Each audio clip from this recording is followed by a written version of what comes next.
Tide feet brought me to that red boat, so still in foreign waters.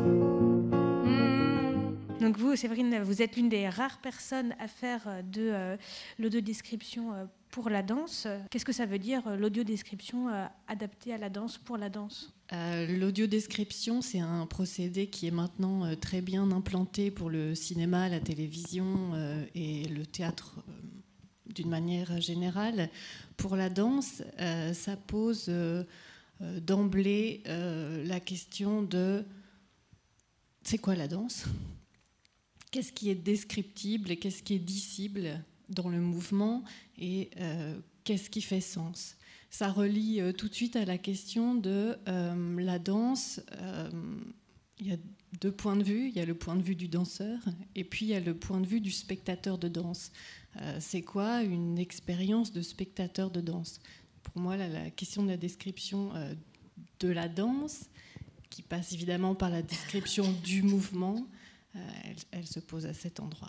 Alors, De quoi tenir jusqu'à l'ombre, c'est un spectacle de la compagnie de l'Oiseau-Mouche, dont je m'occupe du développement, qui a été chorégraphié par Christian Rizzo. À la compagnie, à chaque spectacle, on travaille avec des artistes différents. C'est une compagnie permanente d'interprètes professionnels qui est composée de 23 comédiens qui sont tous des personnes en situation de handicap mental. C'est un projet qui a 35 ans, qui aujourd'hui encore est unique en France.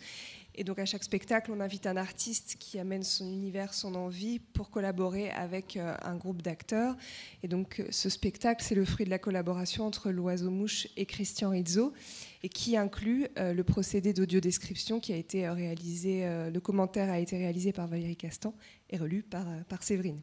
C'est la première fois et à ce jour la seule qu'on a pu le mettre en œuvre, mais parce qu'aussi on a eu un cadre qui a permis de le faire. On a été saisi par la Fondation de France dans le cadre d'un dispositif qui s'appelle les nouveaux commanditaires et qui permet à une personne citoyenne, une association, de se tourner vers la Fondation de France pour mettre en œuvre un projet. Et là, le projet, en l'occurrence, c'était de rendre accessible le spectacle vivant aux personnes aveugles et malvoyantes. Vous, Séverine, dans quelles conditions vous êtes sollicitée justement pour audio-décrire les spectacles ? À quelle étape vous pouvez intervenir ?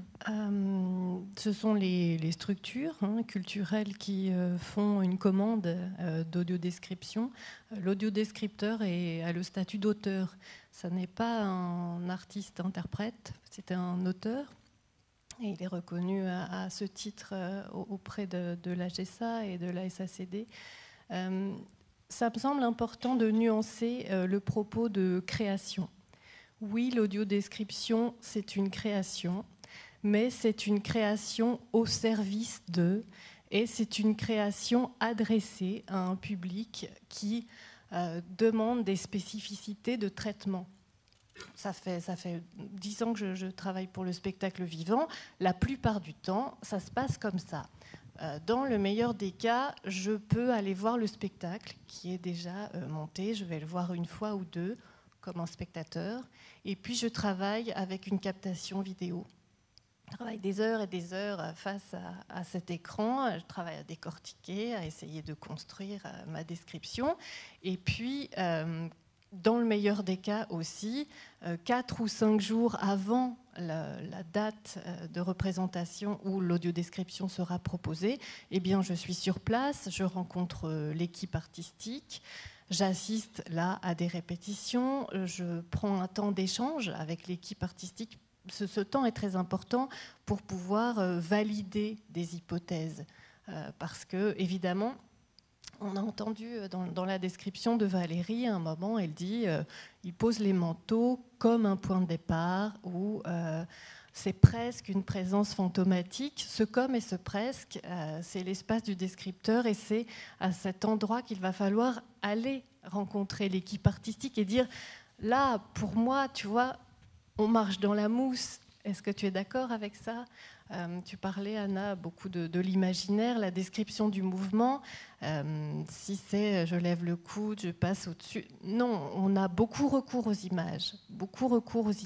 Et, comme je le disais, la fidélité est la base de tout. Donc, on doit vérifier nos hypothèses. En fait, le Vivat, c'est une scène conventionnée en danse et théâtre qui se trouve à Armentières, donc à moins de 20 km de Lille.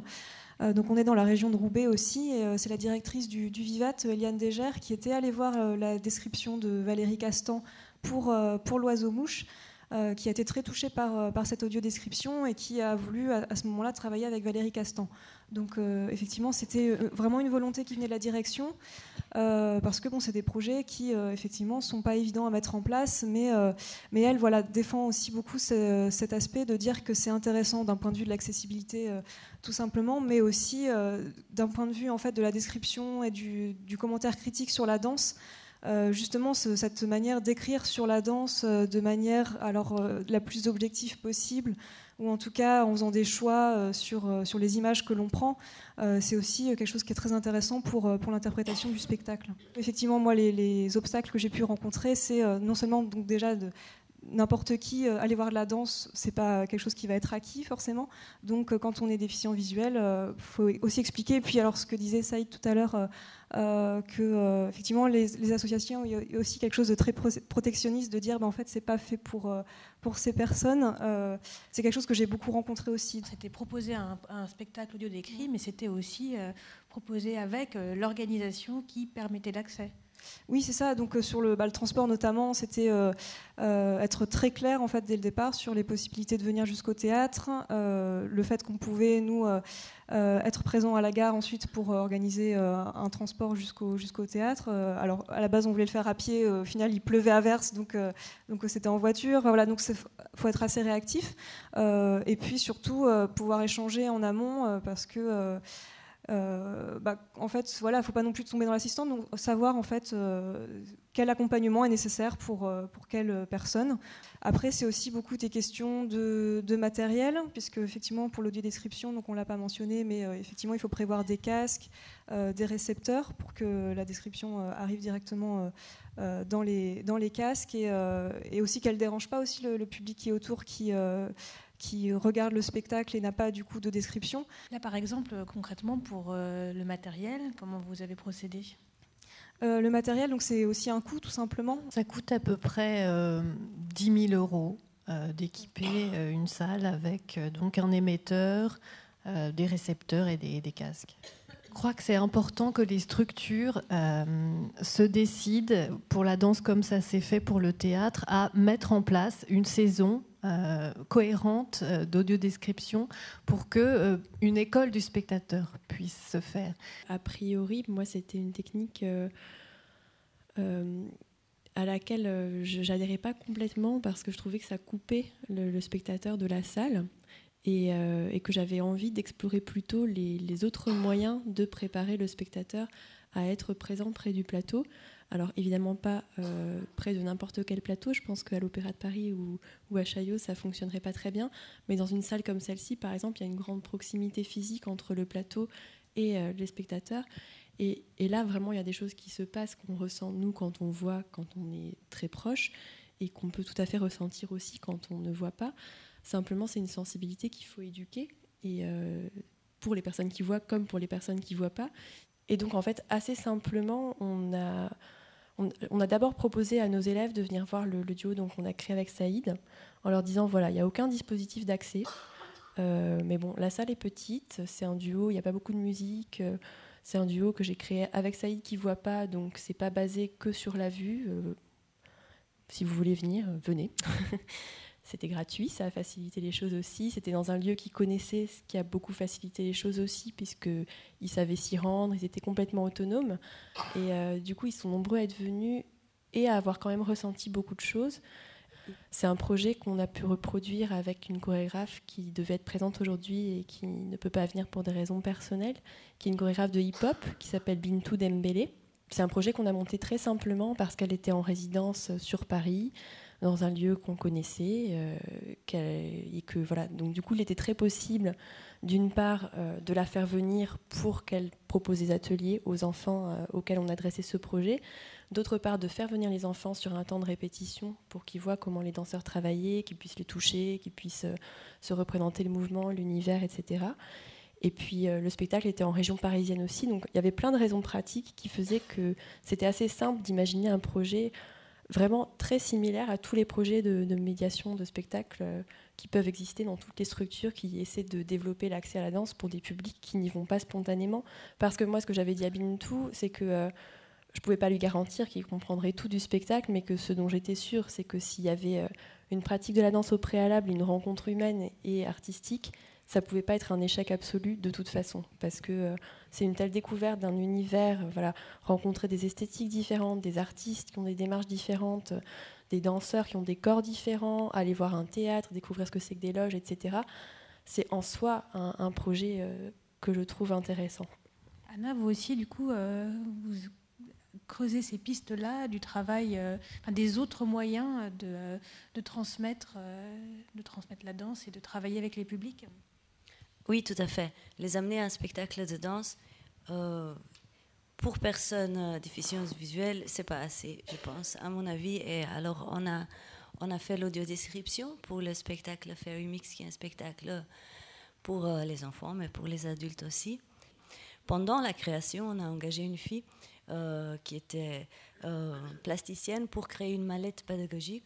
Elle nous a fait des personnages, des costumes, des objets et une autre mallette pédagogique où on a mis des objets et des costumes en miniature que lorsqu'on donnait l'atelier, parce qu'on a toujours proposé un atelier avant, où on a introduit la danse qu'on fait, les sortes de danse. Il y a la danse de ventre dans le spectacle, il y a le tango, pour avoir des prises comme ça, plus familières, que de dire « Ah oui, c'est la danse contemporaine, mais c'est quoi ?» Et voilà, on avait créé ces supports, les costumes en miniature que les enfants pourraient s'amuser avec, jouer les personnages, intégrer la gestuelle des personnages d'une manière ludique. Ils faisaient le spectacle eux-mêmes, ils participaient à l'atelier. Voilà, ça c'était un outil qu'on a trouvé. Sur la question de l'audiodescription, je dirais que je comprends bien cette posture de souhait d'une certaine neutralité et en même temps d'une fidélité à l'œuvre.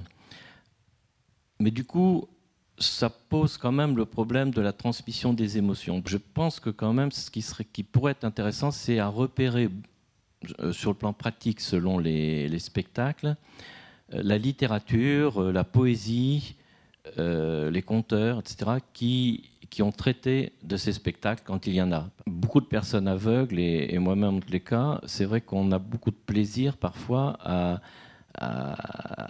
se plonger dans un spectacle, même par rapport à une peinture, par rapport à un paysage, par rapport à un spectacle de danse, quand on peut avoir les émotions transmises, qu'on ressentit un auteur dans le domaine de la littérature, de la poésie. Donc je pense qu'en amont, sur le plan en amont, en aval d'ailleurs de la venue au spectacle, ça peut être quelque chose d'intéressant de repérer ce qui existe. Il me semble que voilà, sur les questions de neutralité, fidélité, etc., qui sont des questions vraiment intéressantes, je comprends que vous n'êtes pas super nombreux dans votre communauté d'audiodescripteurs à travailler sur la danse, hein, et il me semble que peut-être vous auriez intérêt, pour alimenter ces débats et ces réflexions, à vous rapprocher, me semble-t-il, des notateurs de danse, donc par exemple de Delphine de l'autre côté de la table, parce qu'il me semble que ces débats-là, sur la fidélité, le statut d'interprète de celui qui note ou de celui qui redéchiffre après. C'est vraiment des questions qui sont travaillées dans le monde de la notation. J'ai parlé de fidélité, mais à aucun moment je n'ai parlé de neutralité. Ça, c'est deux choses qui sont revenues, ni d'objectivité en soi. Je pense que effectivement la notation, les questions qui se posent autour de la notation et du récit de danse sont extrêmement passionnantes et qu'il y a beaucoup à apprendre. Mais il faut vraiment pas perdre de vue l'idée que l'audiodescription c'est un récit adressé. Je me garde d'entrer dans un débat de fond sur c'est quoi la description du mouvement, parce que c'est pas la question qui me concerne globalement. Moi, ce que je veux, c'est que le spectateur, je l'ai conduit d'un point à un autre et qu'en sortant, il puisse se dire ce spectacle, j'ai aimé, puis j'ai aussi aimé la lumière de ce spectacle, et puis j'aime le mouvement parce qu'il est comme ça, et puis ça m'a raconté ça. Après, voilà, la question de la notation, pour moi, c'est nourrissant. Effectivement, c'est nourrissant, mais c'est pas la question principale pour moi.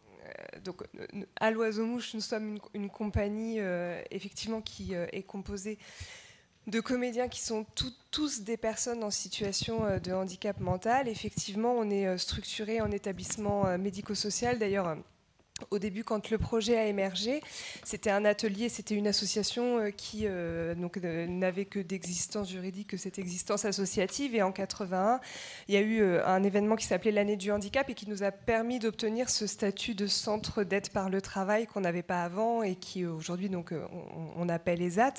Et en fait, le positionnement, nous, il s'est vraiment fait à l'endroit du professionnalisme, mais parce que aussi la question de la situation de handicap mental pose d'autres problématiques et qu'on a eu cette possibilité de se professionnaliser parce que les acteurs de la compagnie de l'Oiseau-Mouche ont permis cette professionnalisation-là, et aussi parce qu'on a eu le cadre administratif qui a permis de le faire, le cadre administratif et médico-social.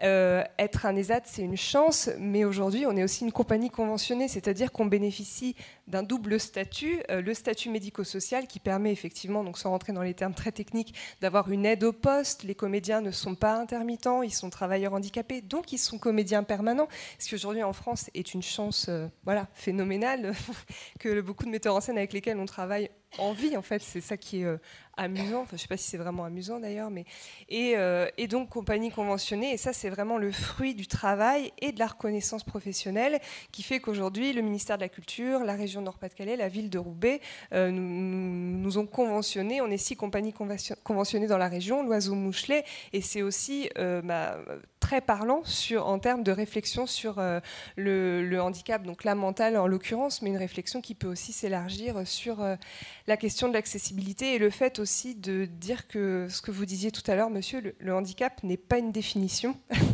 C'est pas ce qui fait la personne, c'est pas son essence. Et il faut aller gratter et voir ce qu'il y a derrière. Et même si il faut dépasser la contrainte pour ça, c'est un enjeu qui est vraiment prégnant et qui vaut le coup, qu'on s'y attelle.